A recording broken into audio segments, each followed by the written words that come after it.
Hey everyone, so it's me again, your history professor, and I am here this week in Module 2 to talk about determining credible sources. So by now you've probably picked a topic, either one that you have created yourself or you've chosen from the Constitution, Chairman Mao, or apartheid. But regardless of what you have chosen to do, you need to pick a credible source to do research. And that's what we're here today about. So what type of source are you not looking for? You don't want one that just tells a bunch of stories or facts. So like an encyclopedia entry, like Encyclopedia Britannica, or an introduction to the topic. That's not what you're looking for. That's when I gave you links to the Salem Press readings or what I presented last week. Those are the facts. That's not a research paper. The facts are what we basically agree on. You want to find the argument. So you are looking for the debate. What do historians argue about? So you need a source where the author makes an argument. He or she or they explain how or why an event happened or a person is viewed in a certain way. They explain why others, according to them, are wrong, and they rely on primary sources, which are sources from the time period we're examining, so letters or speeches or even TV episodes, but also buildings and monuments. All of those are primary sources.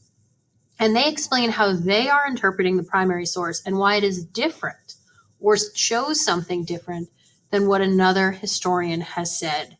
You want the argument and you want to know what evidence they are basing their argument on. So where should you look? First and foremost, Shapiro Library. I mean, it's right here for you. You are all students. You are so lucky to have this library. Take advantage of this library and the really awesome Shapiro librarians. They're rock stars. I love them. When you are searching, you want a peer-reviewed or academic text. Again, you're not going for an intro. You're not going for an encyclopedia. You're not going for an overview. You are going for an article. If you have trouble identifying sources, or you just have a question about your source, ask me and or ask the Shapiro librarians. Again, we are here to help. Okay, but let's face it. You kind of don't want to just go to the library. You want to get out on the internet, and that's understandable. That's how we live our lives here. So first and foremost, Google Scholar. Type in scholar.google.com, and it will largely give you academic or scholarly responses to the topic you're looking for. If you decide to use regular Google, it's going to need to pass the CRAP test. So what's the CRAP test? Every source you look at needs to show itself to be credible, relevant. You can find the author and you can tell that they are an expert.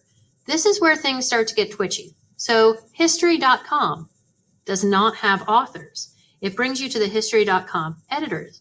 You don't know why you should trust what they are writing. So you cannot use history.com. Plus, history.com usually uses an overview. It's not really offering that argument that you want. You want it to be accurate, and you're interested in its purpose. There are various websites out there that are trying to sell you something. So when you look at Khan Academy or study.com, again, they're providing an overview and they want you to buy their materials. Instead, really, and I know I'm going to keep driving this one home, stick with Shapiro Library and the librarians. If you find a source on the internet, usually primary sources are better and you can find them through government websites. And that's okay for the most part, but email me. Whatever source you find on the internet that is not through Shapiro Library, that is not through Scholar Google or Google Scholar, email me the source. Tell me why you think you should be allowed to use it. How does it pass the CRAP test? And I'll let you know what I think. All right, everybody? Okay. Good source hunting.